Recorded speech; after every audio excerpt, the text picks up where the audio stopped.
नमस्कार मासूम जी, बहुत बहुत स्वागत है आपका आज के हमारे इस कार्यक्रम में।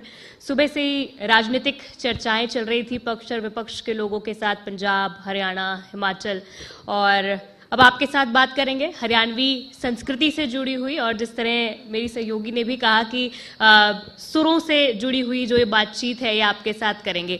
सबसे पहला सवाल मासूम जी मेरा आपसे ये है, हरियाणा जो अपनी रागिनियों के लिए जाना जाता है, शुरू से हरियाणा का कल्चर जो है वो रागिनियों का रहा है, लेकिन अगर आज के परिदृश्य में देखें तो हरियाणा रागिनी टू रॉक का सफर तय कर चुका है। आज की म्यूजिक इंडस्ट्री को अगर रागिनी से उस दौर से कंपेयर करें, कैसे देखते हैं आप, कितना बदलाव हरियाणवी संगीत ने देख लिया है, कितना लंबा सफर तय कर लिया? देखिए, जितना हमने देखा है 5-6 साल के मतलब संगीत सुनने लगे थे, भगत रामदास जी के शब्द सुना कर दे, मास्टर सतबीर जी की रागनी सुना कर दे, राजकिशन जी की रागनी सुना कर दे, तो उस दौर में जो कैसेट आया कर दी वो रील वाली, उस पर सुना कर दे। उसके बाद सीडी आई, उसके बाद डीवीडी आई, डीवीडी के बाद फिर चीज़ें डिजिटल हुई, चिप आई, सारी चीज़ें।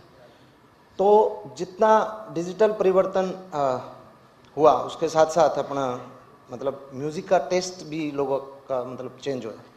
पहले क्या करता कि गामा में देखा करते हम रांझे आया करते, मतलब रांझे गाया करते। जब गांव में पशुओं में कोई बीमारी आ जाती तो उन्हें बुलाया करते जोगिया ने, तो उन पे सुना कर दे। उसके बाद फिर क्या है, सांग जो है कर दे, सांग भी हमने देखे हैं जिसमें एक मेल आर्टिस्ट फीमेल ड्रेस में, और पूरा एक मतलब थिएटर भी जिसमें होया करता और गायकी भी जिसमें होया करती, एक वो दौर आया। उसके बाद थोड़ा सा संगीत फिर चेंज होया कि मटके आए, गढ़वा आए, बेंजू आए, उन चीज़ों के साथ कंपटीशन का दौर आया। कंपटीशन में फिर रागनी कलाकार जो मतलब एक, उसके बाद फिर धीरे धीरे हम पुरानी तर्जों पे गाया कर दे गाने। भाई कोई बॉलीवुड का कोई गाना है, उस तर्ज पे कोई गाना बना दिया, उसी का म्यूजिक ट्रैक बना दिया। पंजाब का कोई गाना हिट होया उस पर। तो जो अपने हरियाणवी म्यूजिक इंडस्ट्री ने कम समय में जितना बड़ा मतलब अपना ओरा बनाया है, एक ग्रोथ जो रेट है ना वो बहुत तगड़ा है। क्योंकि हम तो बहुत ही म्यूजिक इंडस्ट्री हमारी बहुत ही मतलब म्यूजिक इंडस्ट्री नाम की कोई चीज़ ही नहीं थी। धीरे धीरे हमारे सीनियर आर्टिस्ट हैं, मान लो करमबीर फौजी है, राम मिर्मेला है, इन लोगों ने संघर्ष करा। उसके बाद धीरे धीरे जो क्योंकि पहले हरियाणा में अब से कुछ समय पहले अगर कोई भी शादी समारोह या कोई भी आयोजन होता था तो हम देखते थे उसमें पंजाबी गाने बजते थे, लेकिन अब हरियाणवी गाने बजते हैं। हरियाणवी गाने हरियाणा ही नहीं, हरियाणा के बाहर भी नेशनल वाइड हम देखें भारतवर्ष में अलग अलग जगह सब जगह सुने जाते हैं। तो कितना आप प्राउड फील करते हैं कि हरियाणा इंडस्ट्री ने बहुत कम समय में अपना नाम कमाया है? पहले तो क्या करता कि अपना हरियाणवी जो गाना को 2 पीछे ठीक ठाक ला कर अगर कोई ब्याह शादी कर रहा है ना, तो उसमें हरियाणवी गाना बजाना मतलब एक तरीके से बेइज्जती माना कर दो। और हमने देखा है को ठीक ठाक कोई हल्के लेवल पे, मान लो हल्के में, मान लो जैसे मेरा जुलाना हल्का लगा, तो जुलाना में कोई ठीक ठाक स्कूल है ना जिसमें मतलब थोड़ी बहुत अंग्रेजी सिखाई जाए पहली क्लास तक, उन स्कूलों में हरियाणवी बोलना मतलब अलाउड ही नहीं होया करता।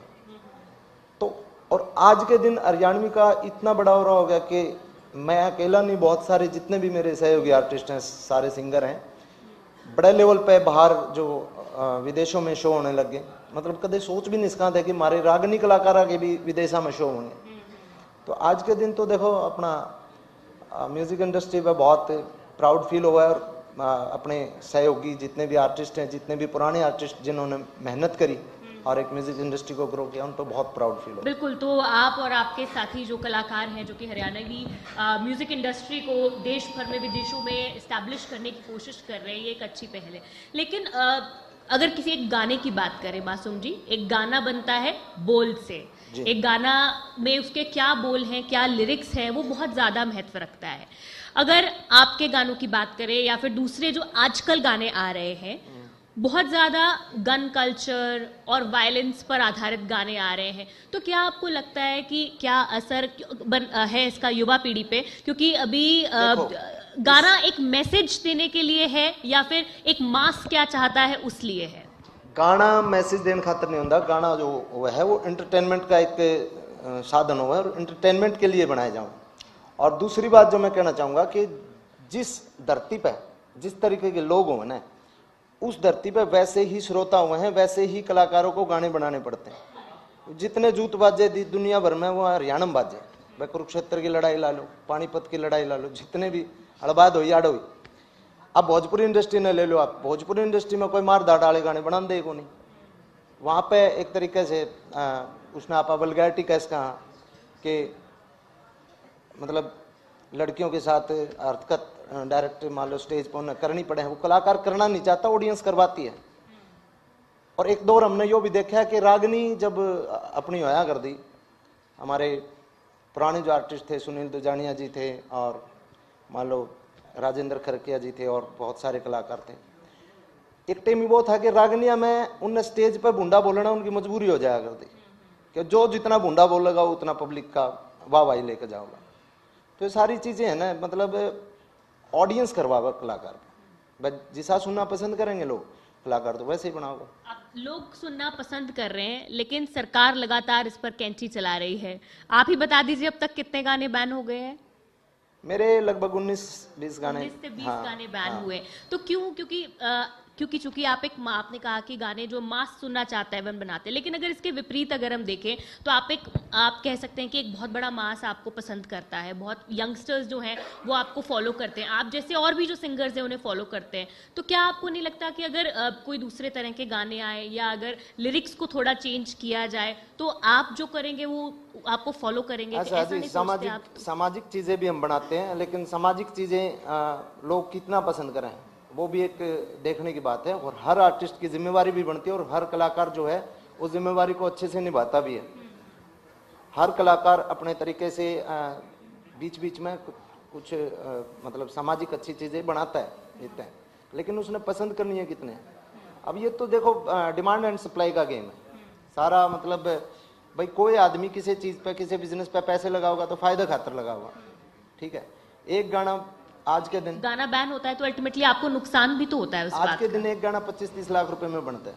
अब कोई 25-30 लाख रुपया में सामाजिक गाना बनाओगा और उससे 2.5 लाख रुपए भी अगर इनकम नहीं आओगी उसकी, तो वो क्यों बनाओगा? या तो सरकार एक ऐसा प्लेटफॉर्म तैयार करे कि हाँ भाई, हल क्या है, क्या किया जाना हाल ये है कि जैसे कि किसान को एमएसपी मिलती है, ठीक है, हमारी भी एमएसपी तैयार कर दो सरकार कि भाई इतने गाने जो हैं मतलब आप मतलब कम से कम इतने रुपया में तो तारा गाना ले आएंगे। सरकार एक चैनल खोल दे, ठीक है, तो हम सामाजिक गाने गाए जाएंगे। और जितने जितने पैसे हम लेते हैं ना मतलब और कंपनियों से, उससे 10 गुना कम रेट में हम गाने गावांगे। ठीक है। अच्छा मासूम जी, एक और सवाल ये था, क्योंकि कई बार ये होता है कि हम देखते हैं कि आप लोगों को थ्रेट्स भी आते हैं, आपको और भी बहुत सारे सिंगर्स को भी आते हैं, थ्रेट्स आते हैं।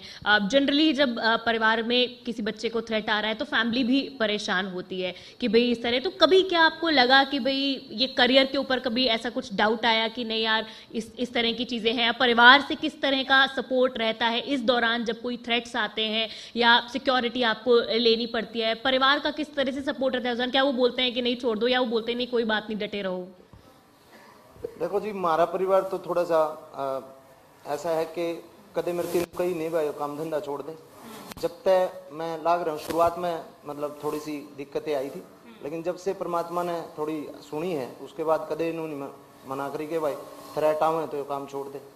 थ्रेट तो मतलब बिजनेसमैन ने भी आ जाए, कोई जलेबी की दुकान कर रहा है, कोई जिसका धंधा ठीक चल जाए तो थ्रेट तो आवेंगी।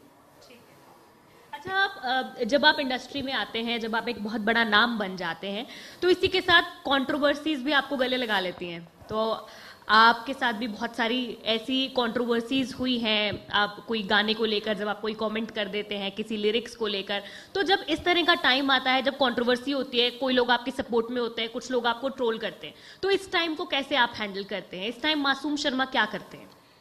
कुछ नहीं, परमात्मा पे भरोसा करके अपना चलते रहो। बाकी जो भाग में लिख रखे है ना उसने कोई नहीं टाल सकता, चाहे अच्छाई है चाहे बूंद है, जो बाटा नहीं हुआ तो आओगी।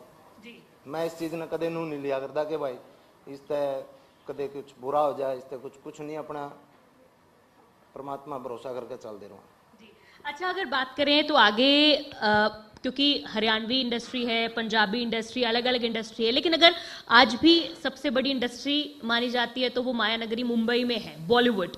अगर बॉलीवुड की तरफ देखें तो क्या कोई बातचीत चल रही है, क्या आगे जाने का वहां पर प्लान है, आगे आने वाले अपकमिंग प्रोजेक्ट्स क्या क्या है? मैं कदे भी स्ट्रगल करने के लिए बॉम्बे कदे गया भी को नहीं, और मैंने सोच रखा था कि अपना काम अपने, थोड़ा माइक ऊपर कर, कि अपना काम अपने हरियाणा तक ही मतलब याड़े करांगे, जितना करांगे वो कितना ऊपर जाओगा कितना नीचे होगा उसका अपना कोई मतलब को नहीं। बॉलीवुड वाले ने कदे हमारी जरूरत पड़ी तो वो आ जाओगे जी। हाँ, तो बॉलीवुड वाले आपको अप्रोच करेंगे, आप खुद बॉलीवुड में नहीं जाएंगे? करीब मैंने पनवाड़ी गाना गाया वरुण धवन की फिल्म में, तो उन्हीं का फोन आया था, मैं तो गया नहीं कि मैंने काम दे दो जी। और इसी के साथ अगर बात करें तो मौसम शर्मा का क्या आने वाले टाइम में कोई राजनीति में भी आने का कोई प्लान है, या कैसे देखते हैं आप पॉलिटिक्स को, या पॉलिटिक्स में यूथ की भूमिका को? वो बॉलीवुड वाली बात है कि उन्हें जरूरत होगी तो बुला लेंगे, मतलब राजनीति किसी ने हमारी जरूरत होगी तो बुला लेंगे, हम चले जाएंगे। अच्छा, करना चाहेंगे तो कहाँ से? हल्का जुलाना ही रहेगा? नहीं, आपा फिलहाल मेरा कोई प्लान नहीं है, जब भी कोई मान लो मिलेगा कुछ के हाँ भाई ये जायज लगेगा तो कर लेंगे। अच्छा, मैं वही करेंगे, लेकिन कहाँ, मतलब क्या करना चाहेंगे? जड़ा विचारधारा स्टेट की पॉलिटिक्स करना चाहेंगे या जड़ा विचारधारा मैच करेगी उड़े जावांगे, जड़ा नू लगेगा कि ये आदमी हमारी इज्जत ज्यादा करेंगे उड़े जावांगे। और सीधी बात है, आदमी अगर कुछ करना चाहोगा तो बड़ा ही करना चाहोगा। कोई एक आप किसी से पूछोगे हाँ भाई विधायक बनना है, सांसद बनना है, तो उनमें का मन सांसद बनना है। तो ये तो मतलब चीजें हैं, सांसद बनने की इच्छा रखते हैं? नहीं इच्छा वाली बात नहीं, आप किसी से पूछो भाई तना मुख्यमंत्री बनना है, प्रधानमंत्री बनना, उन्होंने कहा प्रधानमंत्री बनना है। ठीक है।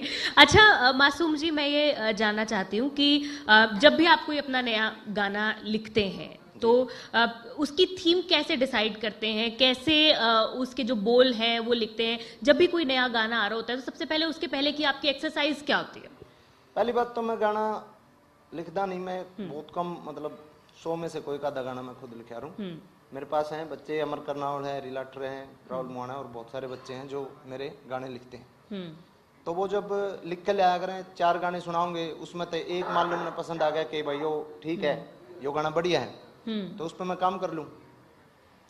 अच्छा, हाँ, मेरा कोई खुद का कुछ पर्सनल फेवरेट है किस जोन में, कि किस तरह के गाने आपको ज्यादा गाना पसंद है?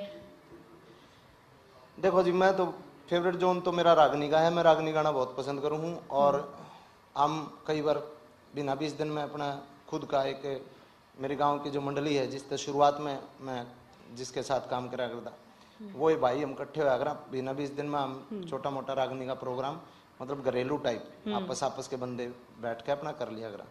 कमर्शियल तो फिर जो कंपनी, जो भी कोई प्रोड्यूसर जो चीज लेकर होगा और उसके पीछे दे होगा तो गानी पड़ेगी। ठीक।